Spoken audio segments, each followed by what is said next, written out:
Lisons la parole, c'est Jean chapitre 20.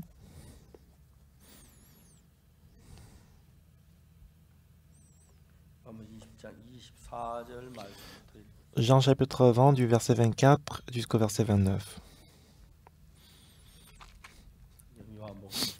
Jean chapitre 20, verset 24 jusqu'au verset 29.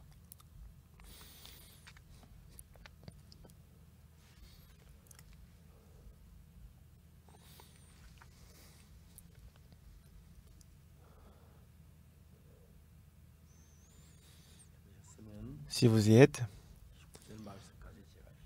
je vais lire jusqu'au verset 29. Jean chapitre 20, du verset 24 jusqu'au verset 29. Thomas, appelé Didyme, l'un des 12, n'était pas avec eux lorsque Jésus vint.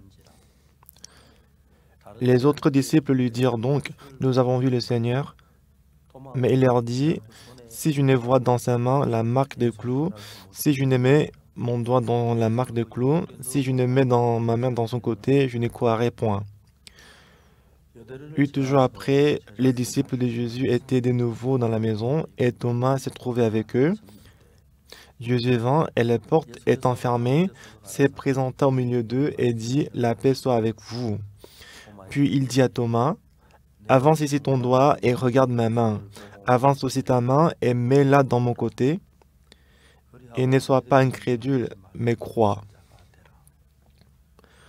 Thomas lui répondit, « Mon Seigneur et mon Dieu. » Jésus lui dit, « Parce que tu m'as vu, tu as cru.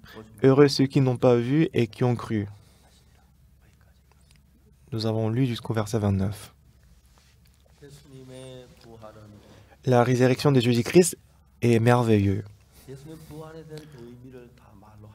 On ne peut pas exprimer toutes les significations de la résurrection de Jésus-Christ. La résurrection de Jésus-Christ est le premier fruit de Jésus-Christ.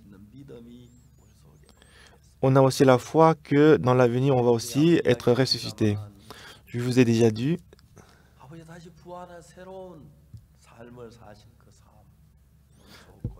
la nouvelle vie qu'on va mener, moi je suis âgé, je deviens de plus en plus faible et je suis âgé, mais je vais porter la promesse que je vais porter la nouvelle en nouveau corps. C'est merveilleux. Toutes mes punitions à cause du péché, c'est fini et qu'on peut se présenter devant Dieu avec l'audace dans notre cœur, c'est très reconnaissant. Ce qui est merveilleux, c'est que l'homme a péché et Jésus-Christ est mort sur la croix. Mais les gens qui ne connaissent pas ça précisément, et chacun est différent. La manière dont nous voyons la foi, il y a la différence quand même entre les gens. Lorsque Jésus-Christ était encore vivant, il a dit que l'homme de Dieu, le Fils de l'homme doit être crucifié et qu'il va se ressusciter. En fait, beaucoup de disciples, ils ont vu la résurrection de Jésus-Christ. Mais Thomas, les disciples de Jésus, ils ont dit que Jésus-Christ, qui est crucifié, il est ressuscité, même s'il a dit comme ça. Mais Thomas, qu'est-ce qu'il a dit? C'est sûr que les disciples de Jésus-Christ, ils n'allaient pas mentir, mais Thomas, dans sa pensée, il dit, il ne pouvait pas croire ça. Mais je ne crois pas. Je ne sais pas si c'est le vrai Dieu, je ne sais pas si c'est le vrai Jésus-Christ, il faut que je vérifie la marque des clous. Sinon, je ne peux pas croire. Et Jésus-Christ est venu en personne. En fin de compte, Thomas, il a cru, mais Jésus-Christ a dit, « Tu m'as vu et que tu as cru, mais heureux ceux qui n'ont pas vu et qui ont cru. » Dans la vie spirituelle, la résurrection de Jésus-Christ est ma résurrection, puisque c'est le premier fruit de la résurrection. Si on va à Romains chapitre 4, verset 25, Jésus-Christ a été livré pour nos offenses et qu'il est ressuscité pour notre justification. Jésus-Christ est mort sur la croix il est mort pour nos péchés. Et lorsque Jésus-Christ est ressuscité, il a résolu tous nos péchés. Voici la marque des clous. Moi, j'étais puni à votre place. Jésus-Christ, il est ressuscité pour prouver ceci. Mais beaucoup de gens dans le monde entier, ils croient, ils écoutent la parole de Dieu, ils croient à l'amour de Jésus-Christ, mais ils ne croient pas de la même façon. C'est que nous devons penser et réfléchir aujourd'hui. Alors, quel genre de personnes croient à la résurrection de Jésus-Christ? Et quel genre de personnes ne croient pas à la résurrection de Jésus-Christ? On peut penser comme ça, oui, c'est ça.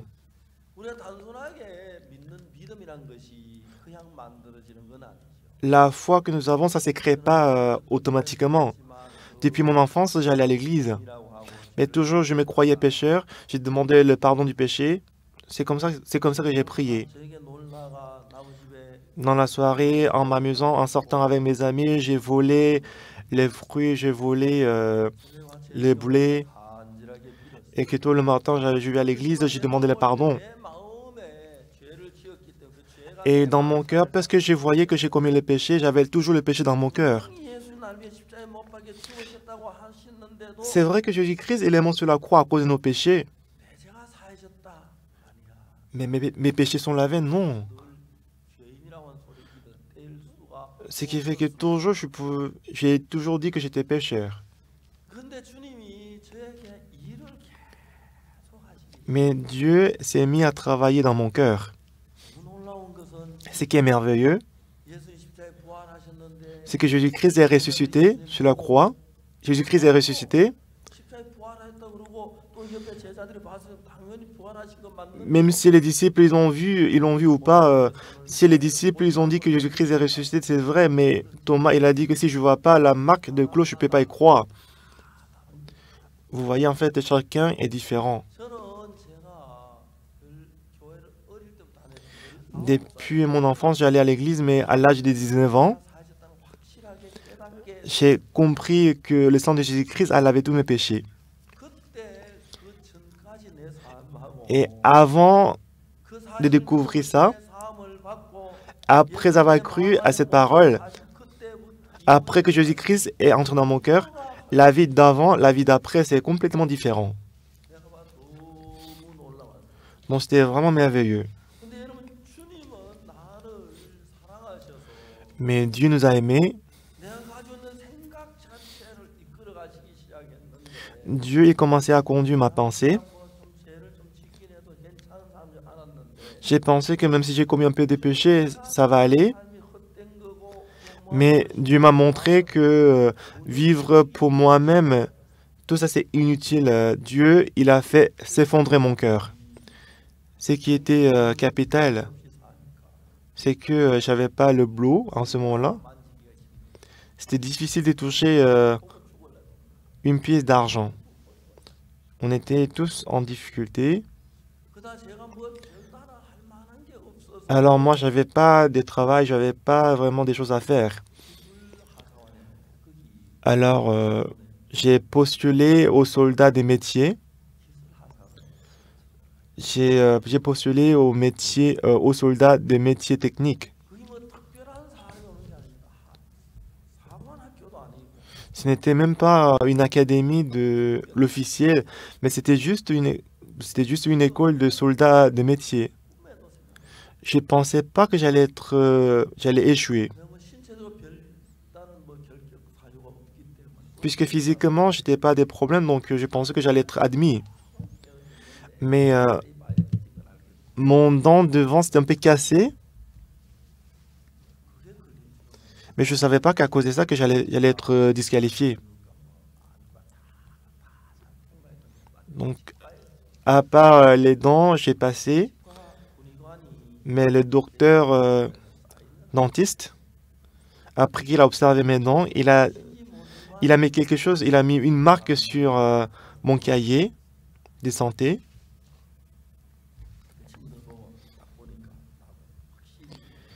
Et la marque qu'il avait donnée sur ma cahier de santé, quand je l'ai comparé avec les autres, avec mes amis, c'était différent. Et c'est là que j'ai compris que je suis disqualifié. Je suis allé voir le docteur. Bah, je suis venu pour vous demander un service. Bah, j'ai postulé aux soldats des métiers techniques parce que j'étais en difficulté. Mais vous m'avez disqualifié. Et docteur, il m'a dit, pourquoi tu veux postuler maintenant? En tout cas, tu vas entrer dans l'armée parce que c'est obligatoire. Et il m'a dit,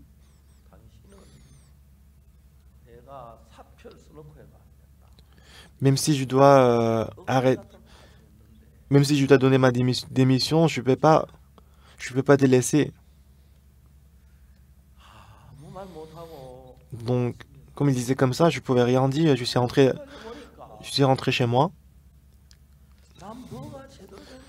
Quand j'ai réfléchi, je voyais que dans ma vie, rien n'a marché.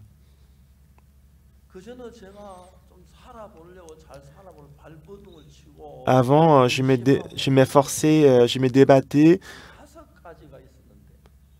Il y avait 5 choses que j'avais essayées. Au départ, tous les 5, ça paraît que ça marchait au départ, mais à la fin, ça ne marchait pas. Donc du coup, je me demandais pourquoi rien ne marche dans ma vie. J'étais vraiment désespéré.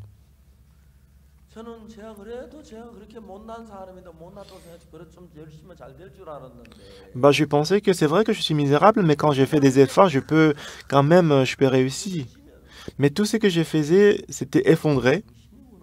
Bah, je suis vraiment stupide. Rien ne marche dans ma vie et je suis vraiment insensé. C'est comme ça que mon cœur a coulé. Depuis ces jours-là, j'avais peur de commencer quelque chose.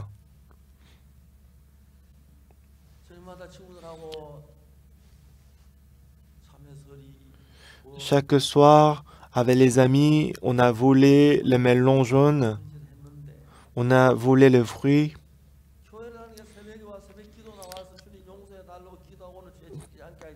Euh, Tous les jours, au petit matin, je vais à l'église, j'ai demandé le pardon du péché.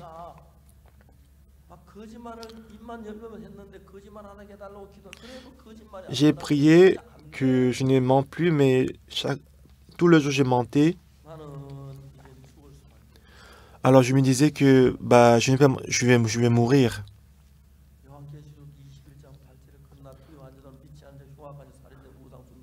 Apocalypse, chapitre 21, verset 8, on dit que les menteurs, celui qui ne croit pas, les incrédules, ils seront jetés à l'enfer. Donc je me disais que comme je suis menteur, je vais aller en enfer. Alors tous les jours, j'ai prié, j'ai demandé le pardon du péché. Mais le 7 octobre, comme d'habitude, après la dévotion matinale, j'ai été assis tout seul dans la chapelle, j'ai prié, j'ai demandé le pardon du péché. Après avoir dit Amen, je me suis levé. Mais un cœur que je n'ai jamais eu dans ma vie est entré dans mon cœur. Le cœur est entré en moi qui dit mon péché est lavé. Je ne savais pas pourquoi, mais ce cœur est entré dans mon cœur que mes péchés sont lavés. Par le sang de Jésus-Christ, mes péchés sont lavés. J'ai cru cette vérité dans mon cœur. Et depuis ces jours-là, j'ai complètement changé parce que j'ai commencé à lire la Bible. Normalement, le soir, je devais sortir avec mes amis, je devais voler, je devais faire des mauvaises choses. Mais après dîner, j'ai toujours sorti avec mes amis pour voler. Mais après que j'ai reçu le salut, après le dîner, je lisais la Bible. Et quand j'ai rencontré mes amis, ils ont dit, bah, Oksu, tu étais ailleurs, pourquoi je ne te vois pas? Quand j'ai cru que mes péchés sont lavés, j'ai commencé à changer.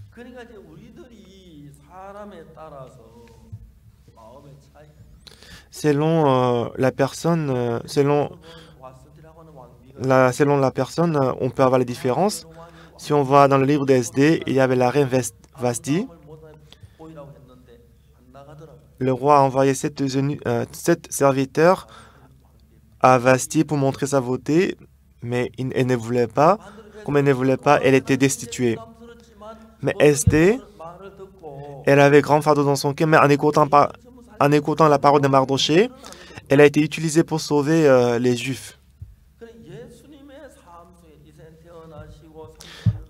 Jésus-Christ est né, il a passé 33 ans, il a guéri les malades, et après il est monté au ciel.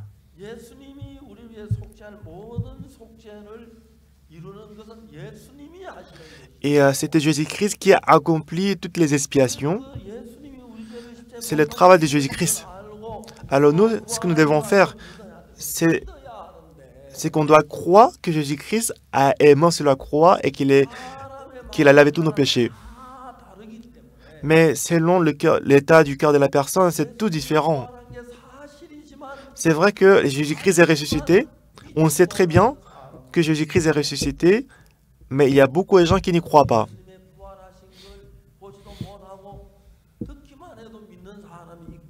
Il y a des gens qui, même s'ils n'ont pas vu la résurrection de Jésus-Christ, ils croient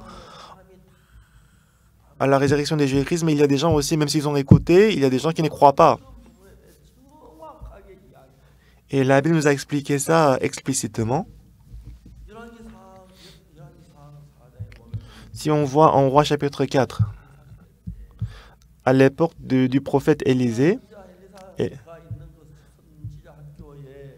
dans l'école du prophète Élisée, il y avait un jeune qui est entré. Il est entré avec sa femme et deux fils.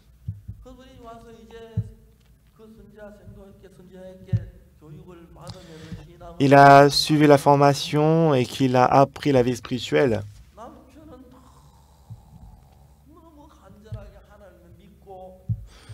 Son mari, il croyait en Dieu avec passion, il avançait par la foi. Mais sa femme, après le mariage, son mari est entré dans l'école de prophète, elle a suivi, mais elle ne pouvait pas croire au travail de Jésus-Christ. Même si on prie, est-ce que Dieu va nous exaucer? Est-ce que Dieu, il existe? Parce que son mari était vraiment sérieux. La femme des fils des prophètes, elle aussi, elle a essayé de suivre son mari, mais dans son cas, elle ne pouvait pas croire en Dieu. Elle avait essayé, mais elle n'a pas pu avoir la foi. Et au fil du temps, un jour, son mari est décédé et son mari est mort. Maman, elle était avec 2 enfants dans l'école des prophètes. Elle avait essayé de croire en Dieu en recevant le cœur de son mari, mais elle n'y arrivait pas. Un jour, elle a quitté l'école des prophètes. Elle a dit aux entourages,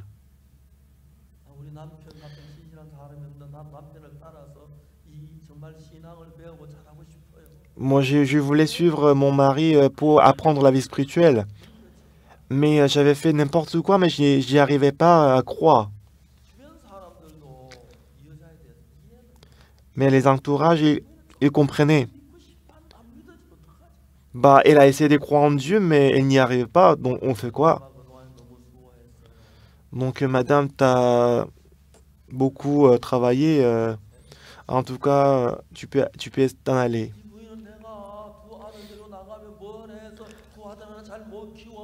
Alors la femme, si je savais 2 enfants,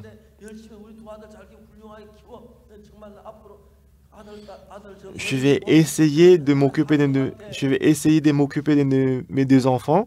Je vais faire mon mieux pour prendre soin de mes enfants.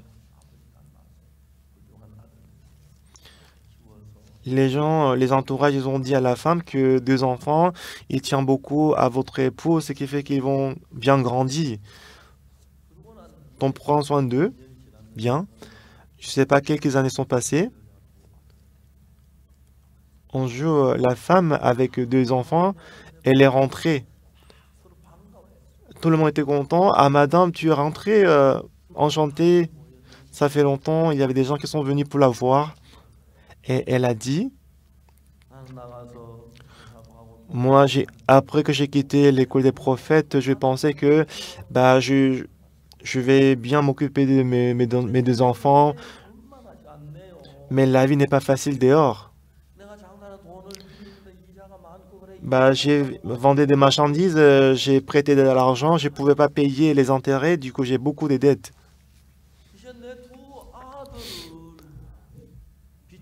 Alors maintenant, les créanciers, ils vont prendre mes deux enfants et en faire ses esclaves. Si ils prennent mes deux enfants comme esclaves, comment est-ce que je peux vivre dans ce monde? J'ai beaucoup réfléchi. Quand, quand j'ai quitté ici, je me disais que je peux faire quand même quelque chose. Gagner de l'argent sera meilleur que croire en Dieu. Quand je sortais, je m'endettais. Et maintenant, les créanciers, ils veulent prendre mes deux enfants. Maintenant, si je ne reçois pas la grâce de Dieu, je ne peux rien faire.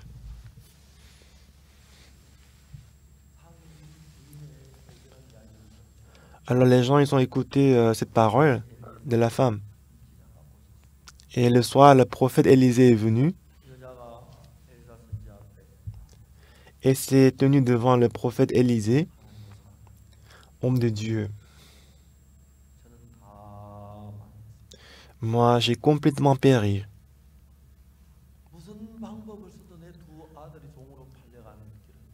Quelles que soient les méthodes, je ne peux pas arrêter les créanciers de prendre mes deux enfants comme l'esclave.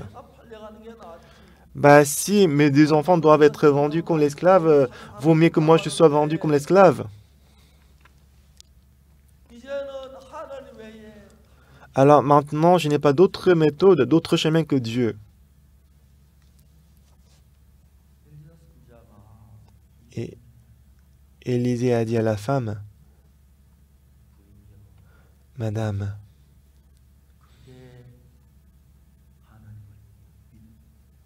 c'est ça la foi en Dieu.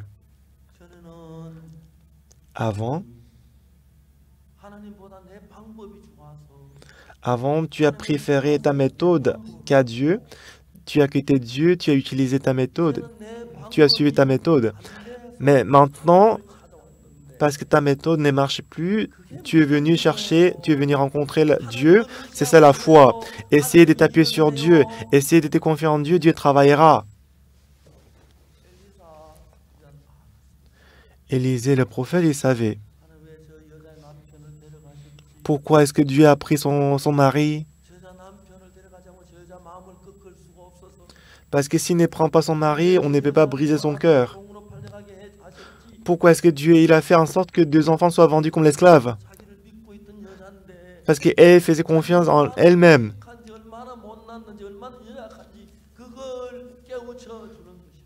À travers cette situation, Dieu voulait l'apprendre à quel point elle était faible.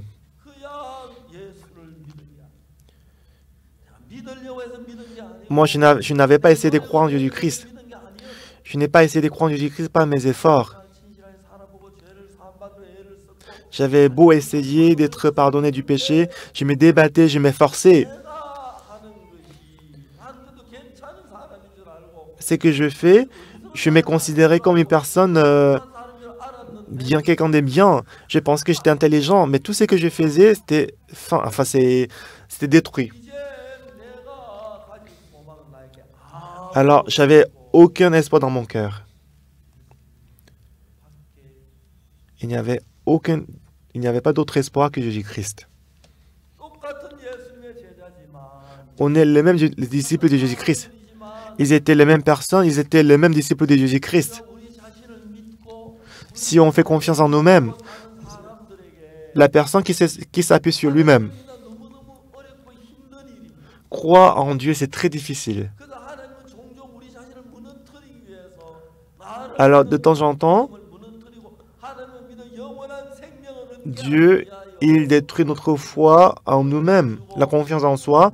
Il nous envoie la difficulté, il nous envoie le problème, il nous envoie la douleur.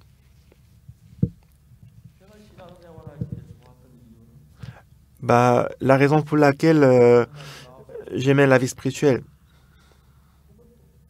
quand j'étais né, il n'y avait rien du tout. À l'âge de 19 ans, j'avais essayé de chercher le travail. Rien n'a marché. Au départ, je me disais, pourquoi rien ne marche dans ma vie? Les gens que je considérais pires que moi, quelque chose marche pour eux, mais pourquoi rien ne marche dans ma vie?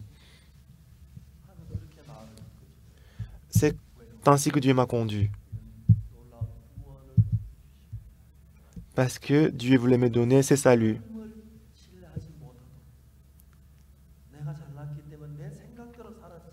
Parce que moi, je me considérais bon, ce qui fait que je ne me confiais pas en Dieu, je me confiais en moi-même. Mais Dieu m'a montré qu'à quel point ma pensée était fausse. Quand j'ai compris que ma pensée était erronée,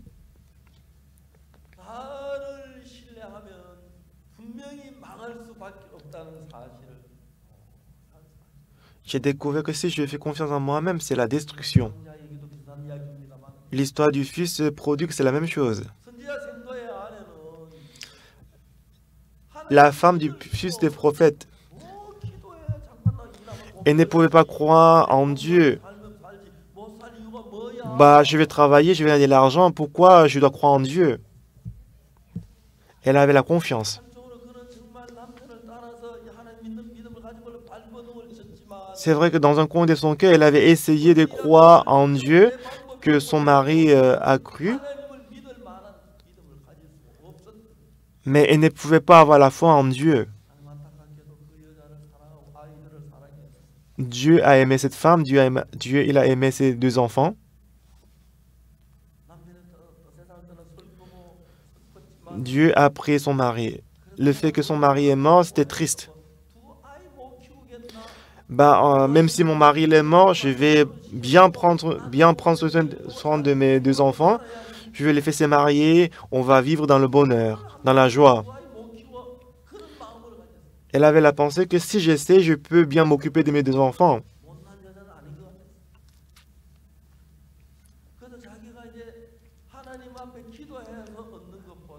Au lieu de prier en Dieu, au lieu de s'appuyer sur Dieu, je vais sortir moi-même dehors, je vais gagner de l'argent, je vais travailler. Je vais travailler, je vais bien prendre soin de mes enfants. Je vais essayer. C'est ainsi qu'elle a quitté l'Église de Dieu. Elle a pris son chemin. Jésus-Christ, il est mort sur la croix et qu'il est ressuscité. Même si on n'a pas vu, mais à travers la parole qu'on a écoutée, il y avait beaucoup de gens qui ont cru. Donc parce qu'on a écouté que Jésus-Christ allait être ressuscité, ils ont cru à ces paroles. Ah, Jésus-Christ, il est ressuscité. Il est vivant, il travaille au milieu de nous.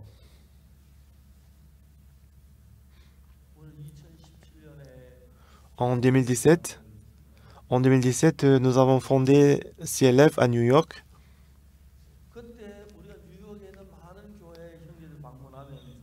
Et on a visité plusieurs églises à New York. On a présenté le CLF qu'on va avoir le forum de l'idée chrétien. Venez assister au forum. On a invité les pasteurs à New York. 700 pasteurs sont venus à notre CLF. 700 pasteurs et 50 pasteurs de notre église.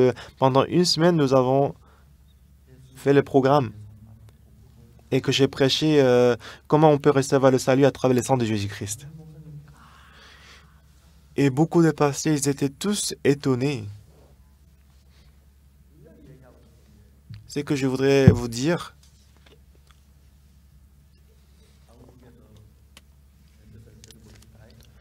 en Corée, quelques-uns disent que moi je suis la secte. Ils disent que je suis la secte parce qu'on dit qu'on a reçu le salut. Bah, on commet les péchés, on est pécheur. Comment est-ce qu'on peut dire qu'on n'a pas les péchés?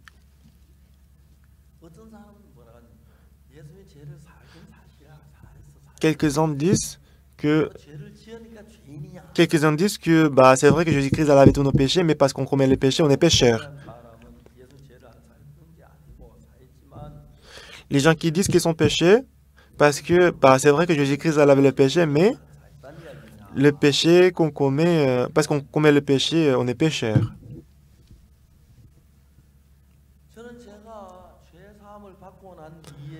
Et moi, après que j'ai reçu la rémission du péché, qu'est-ce qui s'était passé? Jusque-là, j'ai appris la Bible dans l'église. Moi, j'ai compris que l'enseignement que j'ai écouté dans l'église et quand je lisais la parole, il y avait quelques différences. Depuis ces jours-là, j'ai lu Genèse, Exode, Lévitique. J'ai commencé à lire la Bible. Mais il y avait beaucoup de différences entre la Bible et l'enseignement que j'ai écouté dans l'église. Donc, l'exemple le plus facile, une fois, on a organisé le camp mondial au Ghana. Je suis allé au Ghana. Et la première dame, elle est venue à la cérémonie du camp mondial. Elle a donné le message.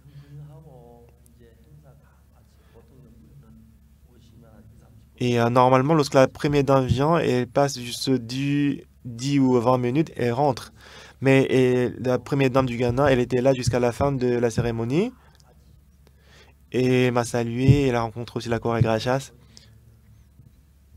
Même si jusqu'à la fin de la cérémonie, elle était toujours là. Mais après la cérémonie, elle ne quittait pas. Après, on s'est rendu compte que la première dame, elle voulait me dire quelque chose. C'est pour ça qu'elle était là jusqu'à la fin.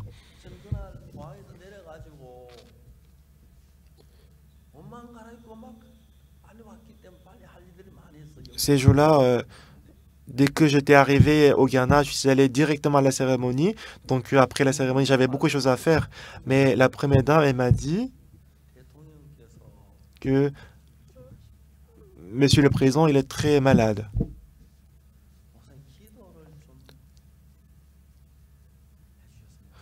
Pasteur, j'espérais que tu viens prier pour mon mari et le président. Et elle m'a dit, est-ce que le président doit venir te voir et vous voir? Et je lui ai dit, non, il n'y a pas de souci, je peux aller voir Monsieur le Président. Donc elle m'a envoyé la voiture le matin. Donc la chorale, Grachas, Chemi et Bartignan, je leur ai dit de préparer les chants en dialecte. Et que le matin, avec des voitures, même la première dame, elle est venue en personne pour me ramener à la présidence. Donc, la chorégraphie, ils ont pris une voiture et moi, l'interprète et le pasteur du Ghana, on a pris une voiture. Et je voyais que le président était gravement malade, il était assis sur la chaise. Après avoir saisi la main, salué, le président nous a dit, mon médecin personnel, ça faisait longtemps que j'étais malade. Mais je vois pas que je suis rétabli, mais ça s'empire de plus en plus.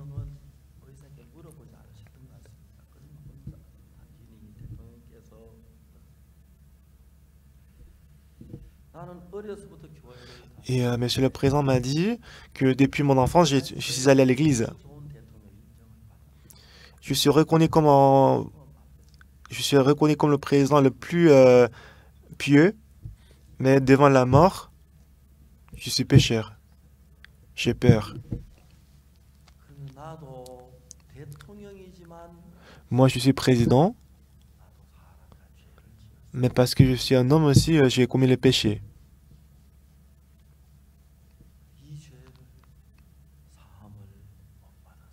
Mais j'ai pas encore reçu le pardon de ces péchés. Si je meurs, je dois aller en enfer. Mais j'en ai trop peur.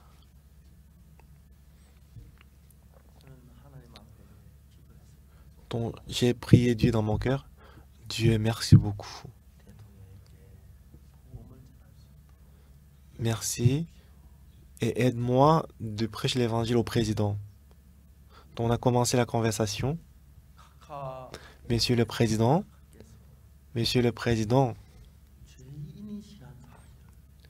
comment est-ce que vous avez su que vous êtes pécheur?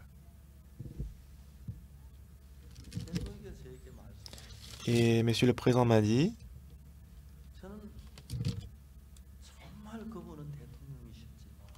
il était président, bien sûr, mais il a exprimé son cœur honnêtement.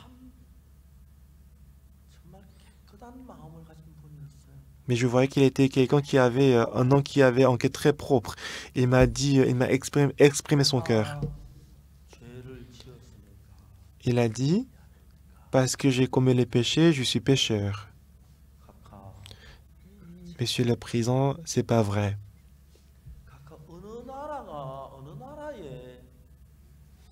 Monsieur le président, dans quel pays celui qui a commis le péché, il décide son péché?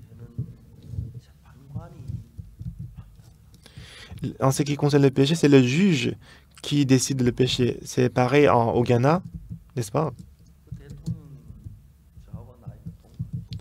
Et le président, il avait le même âge que moi. C'était John Attamil, président, monsieur le John Attamil. Donc j'ai prêché l'évangile à plusieurs personnes, mais avec le cœur qui tremblait, j'ai vraiment demandé la grâce à Dieu.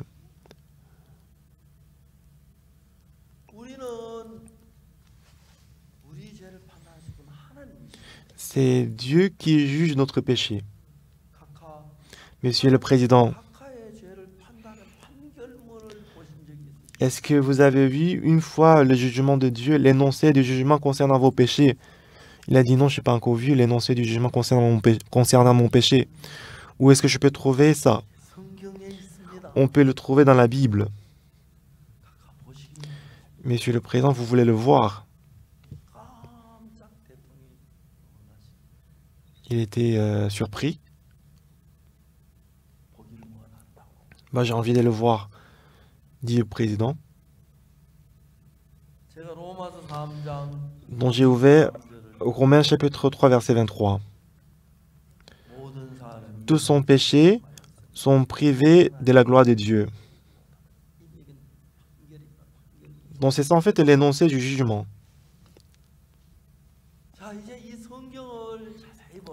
Donc regardez la Bible. Bon, j'ai lu ces passages devant le président. Et ensuite, je devais lire le verset suivant.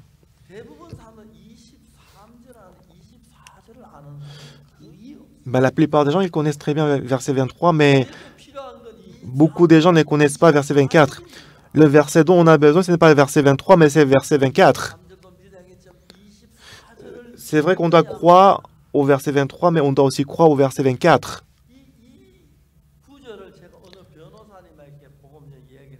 Une fois, j'ai rencontré un avocat, je lui ai prêché l'évangile.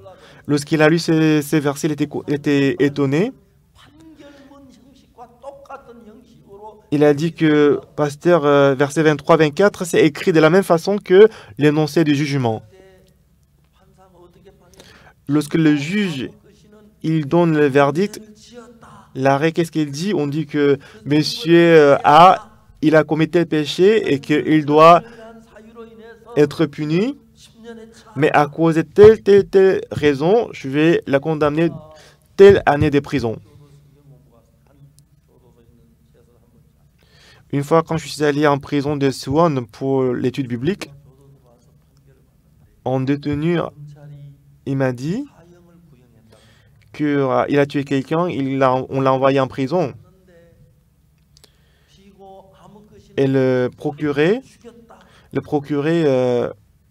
voulait qu'il soit condamné à mort. Donc il a reçu l'énoncé du jugement. Le juge a dit que M. Kim et M.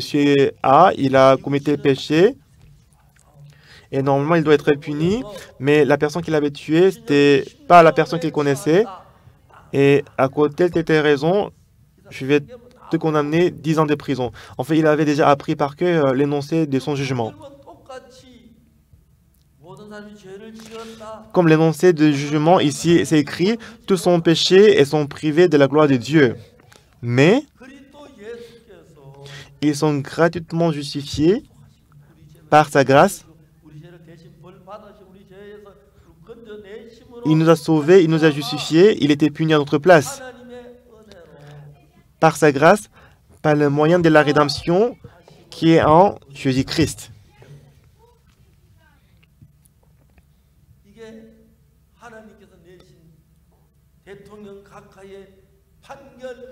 Monsieur le Président, c'est ça l'énoncé du jugement que Dieu vous a donné. Parce que vous êtes un être humain, vous commettez le péché, vous êtes pécheur, mais Jésus-Christ a lavé tous vos péchés sur la croix et qui vous a sauvé et qui vous a justifié. Alors gratuitement, on est justifié. Par sa grâce, par le moyen de la rédemption qui est en Jésus-Christ.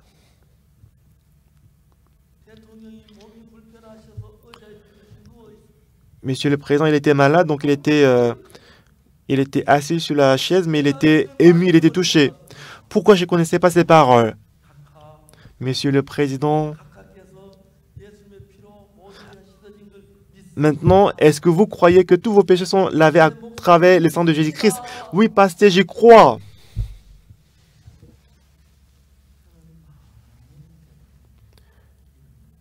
J'ai prêché cet évangile à beaucoup de présidents. Donc j'ai prêché cet évangile à la personne haut placée ou bas placée.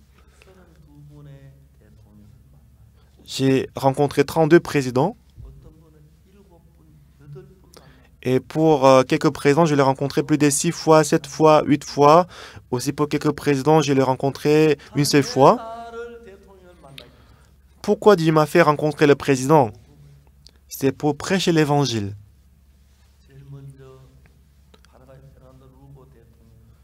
Donc, premièrement, le président du Paraguay, Fernando Lugo, il a reçu le salut. Il a pris ma main droite en larmes aux yeux. Il était touché, il ne savait pas quoi faire. Pendant 40 minutes, après l'audience, je suis sorti de la salle. Après la conférence de presse, je suis sorti. 10 minutes après, on m'a appelé. C'était le secrétaire de la présidence. Il a dit que ce soir, au programme du camp mondial, le président il va assister au camp mondial ce soir. Et 15 minutes après, il m'a encore appelé. Il dit que le président a ordonné tous les 27 ministres assistent au programme du camp mondial le soir. Donc le soir, ce soir-là, avec le président et 27 ministres, on a assisté au programme. C'était très magnifique. Et chaque année, quand je suis allé en Paraguay, on s'est rencontrés. Et qu'il est venu encore pour me rencontrer quelques fois. Et même cette fois-ci, je suis allé en Paraguay, je l'ai rencontré. On a passé des moments très joyeux.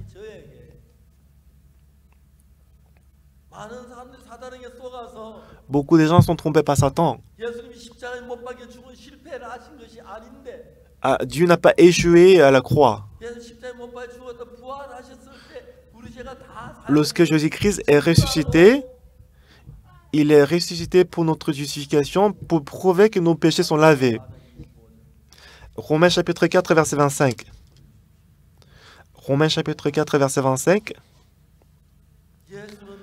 Notre Seigneur, lequel a été livré pour nos offenses, et est ressuscité pour notre justification.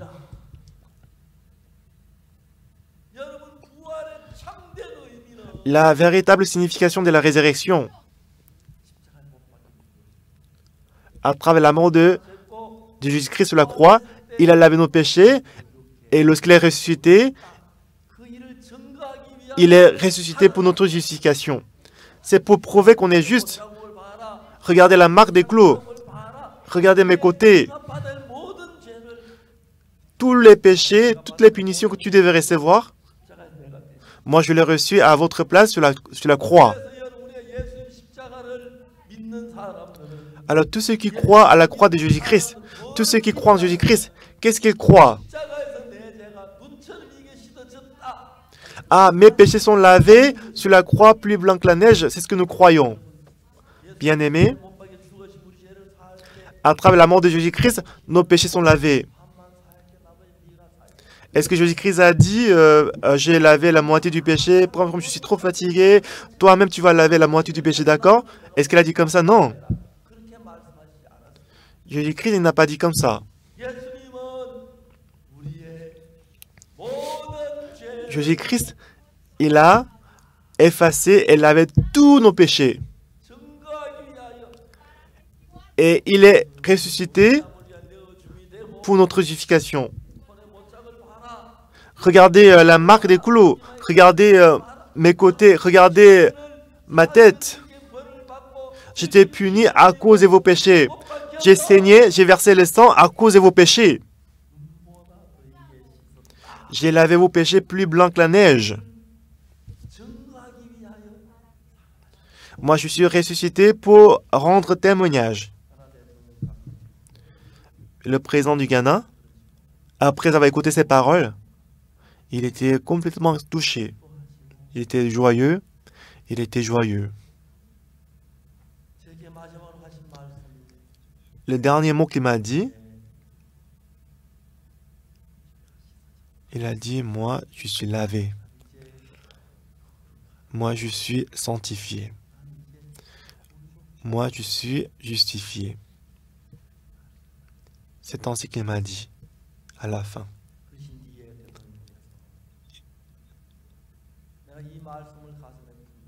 Il a dit, moi, je vais garder ces paroles dans mon cœur, je vais me reposer. Et après, il a appelé le médecin, il est entré dans la chambre. Et 4 heures après qu'on s'est rencontrés, la première dame, elle nous a appelés avec d'une voix très tranquille. Il a dit, Monsieur le Président,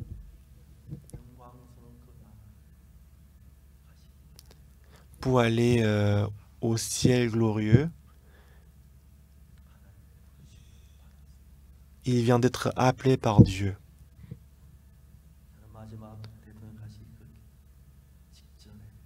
Donc avant son décès, Dieu m'a fait rencontrer Monsieur le Président et m'a fait prêcher cet évangile. J'étais très reconnaissant.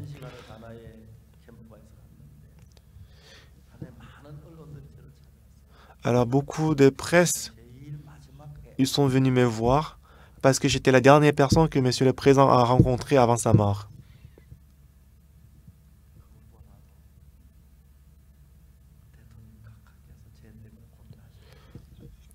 Monsieur le Président, il souffrait à cause des péchés, mais il a eu la foi, il a reçu le pardon du péché, il a cru que son péché est lavé, et je suis très reconnaissant qu'il se tient devant Dieu avec le salut.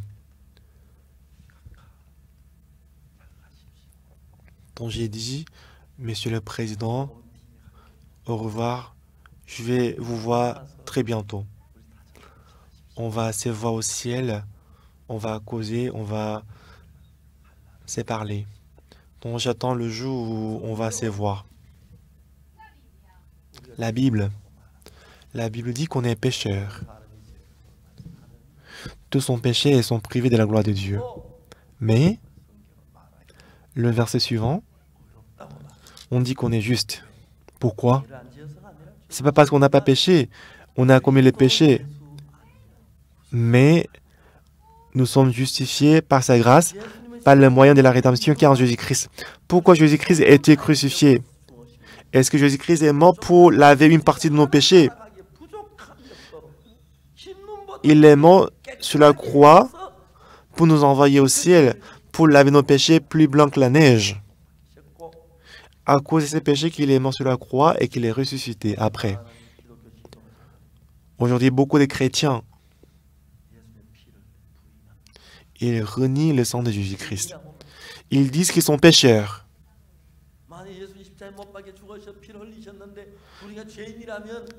Alors que Jésus-Christ a lavé le péché, il a versé le sang. Si on est toujours pécheur, ça veut dire que Jésus-Christ a échoué. Jésus-Christ, pour laver nos péchés, il est mort sur la croix, mais s'il n'a pas pu laver nos péchés, ça veut dire qu'il a échoué. Mais ce n'est pas le cas. Ce n'est pas vrai. Jésus-Christ n'a pas échoué. Il a lavé nos péchés parfaitement. Il n'a même pas laissé une partie du péché. Il a lavé nos péchés parfaitement plus blancs que la neige. Il les a effacés parce qu'on est complètement lavé. Lorsque Dieu nous voit, il nous dit qu'on est juste. Nous sommes justifiés et sanctifiés. Jésus-Christ a été livré pour nos offenses et qu'il est ressuscité pour notre justification.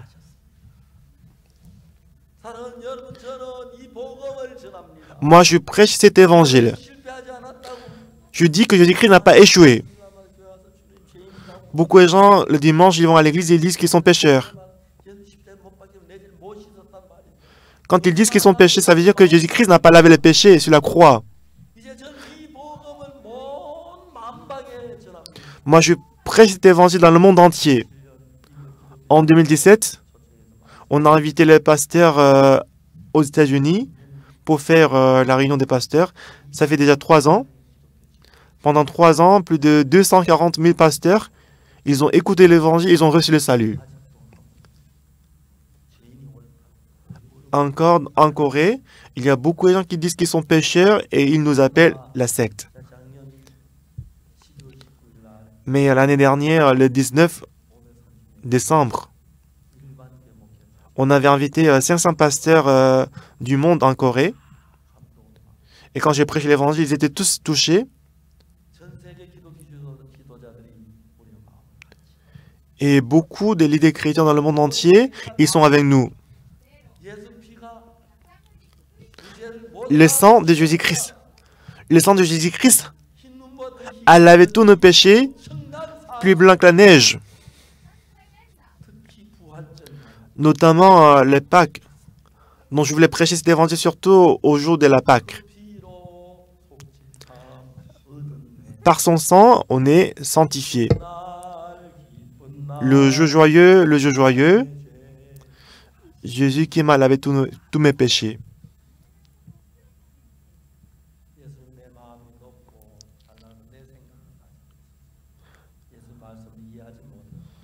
Des fois, à cause de nos pensées, on ne comprend pas Jésus-Christ.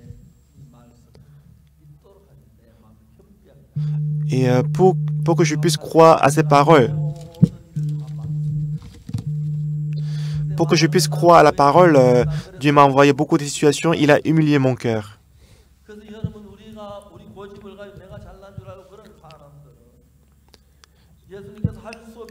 C'est lui qui est têtu, c'est lui qui pense qu'il est le meilleur, c'est lui qui a la confiance en soi. Dieu était obligé de lui envoyer les difficultés et les problèmes. À travers ces difficultés, Dieu il humilie leur cœur. Si on accepte que Jésus-Christ a lavé tous nos péchés, et à partir de ces moments-là, Jésus-Christ il travaille pour nous et qu'il nous donne beaucoup de bénédictions. Pendant la Pâque 2020, pourquoi est-ce que Jésus-Christ est ressuscité? Il a lavé tous nos péchés. Il n'y a plus de péchés. Vous êtes propres. Vous êtes justes. Il est ressuscité pour notre justification. Jésus-Christ qui est ressuscité, il nous parle à chacun de nous. Ne parlez plus que vous êtes pécheurs, parce que j'ai lavé tous vos péchés. J'ai lavé le péché pour toujours. Je vous ai rendu juste. Vous êtes justifiés, vous êtes sanctifiés, vous êtes parfaits. C'est ce que moi j'ai fait.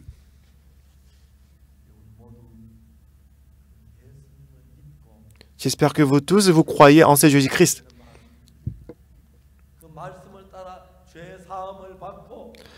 Les gens qui ont reçu, qui ont cru à ces paroles, ils ont reçu la rémission du péché. J'espère que vous allez accepter ces paroles et que vous allez mener une vie joyeuse et heureuse. Jésus-Christ, il y a 2000 ans, il est mort sur la croix. Mais si on dit qu'on est pécheur, ça veut dire que Jésus-Christ a échoué à la croix. Vous tous, vous allez rendre témoignage de la mort de Jésus-Christ et la résurrection de Jésus-Christ. Jésus-Christ, il est mort pour nos péchés et pour notre justification, il est ressuscité. On doit croire ceci, on va crier, on va rendre témoignage. Et ainsi, la Pâque sera très précieux et magnifique. Chacun est différent. Nous tous, on est différents, mais la femme des fils des prophètes, au départ, elle a cru à ses méthodes, elle a quitté l'église. Après qu'elle a tout perdu, lorsqu'elle est rentrée, maintenant, elle n'avait plus de moyens, elle n'avait plus de méthodes. Donc, Élisée, prophète, lui a dit,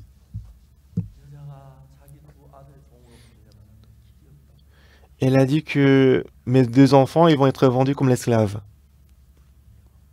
Élisée, elle a dit, Madame, lorsque vous avez quitté l'église, vous avez quitté l'église parce que vous avez eu plus de confiance en vous que Dieu. Mais lorsque vous êtes rentré à l'église, c'était parce que vous avez cru en Dieu plus que vous-même. Parce que vous croyez en Dieu, désormais Dieu va travailler. Qu'est-ce que vous avez à la maison? Je n'ai qu'un vase d'huile. Ok. Va demander au dehors des vases chez tous les voisins, des vases vides.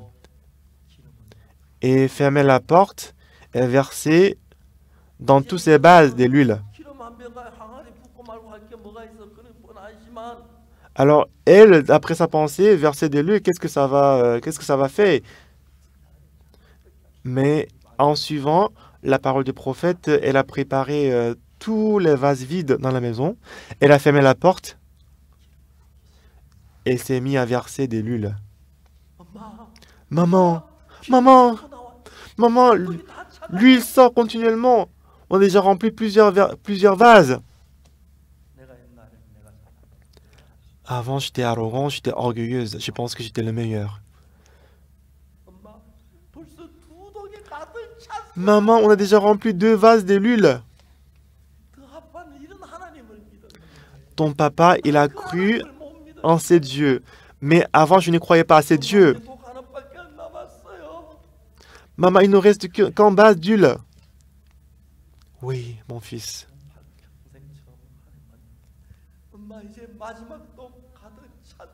Maman, le dernier vase est rempli, maman. Maintenant, l'huile est arrêtée.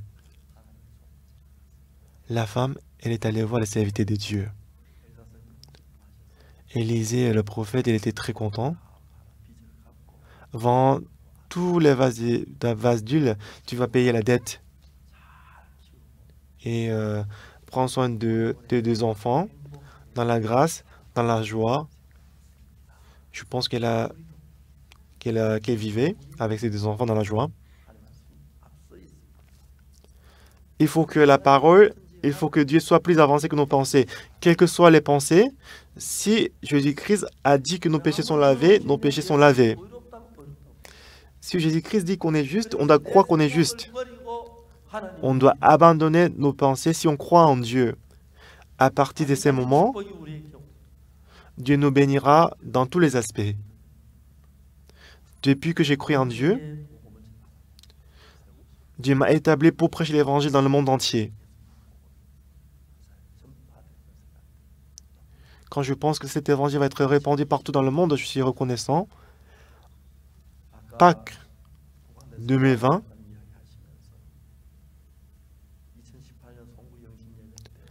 pasteur de l'Ouganda, il m'avait dit tout à l'heure, en 2018, je suis allé au Ouganda et j'ai prêché l'évangile devant 100 000 personnes.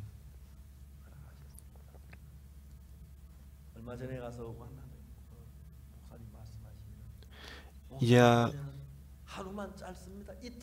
Il y a quelques mois, quand je suis allé en Ouganda pour rencontrer ces pasteurs, il a dit cette année, une journée c'est trop courte, il faut que tu prêches la parole pendant 2 jours, tu dois venir avec tous les membres de la chorale. Et tous les membres étaient contents.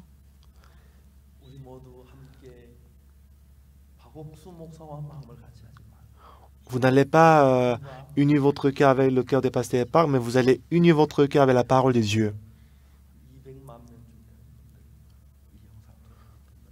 Aujourd'hui, on m'a dit que plus de 2 millions de personnes suivent le culte en ligne. Je suis reconnaissant que la grâce de Dieu soit avec vous. Effacez toutes les pensées dans votre cœur à travers la résurrection de Jésus-Christ. Il nous a justifiés. Tous sont péchés et sont privés de la gloire de Dieu. Et ils sont gratuitement justifiés par sa grâce, par le moyen de la rédemption qui est en Jésus-Christ.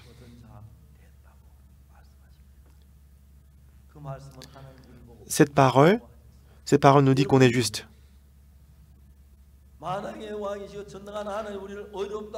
Si le roi des rois, Dieu Tout-Puissant, s'il nous dit qu'on est juste, on est juste. Si c'est Dieu nous dit qu'on est juste, on est saint, on est saint. Si c'est Dieu nous dit qu'on est propre, on est propre. C'est ce que dit la Bible. On va croire à la parole de la Bible. Lorsque Jésus-Christ est ressuscité, il a lavé nos péchés.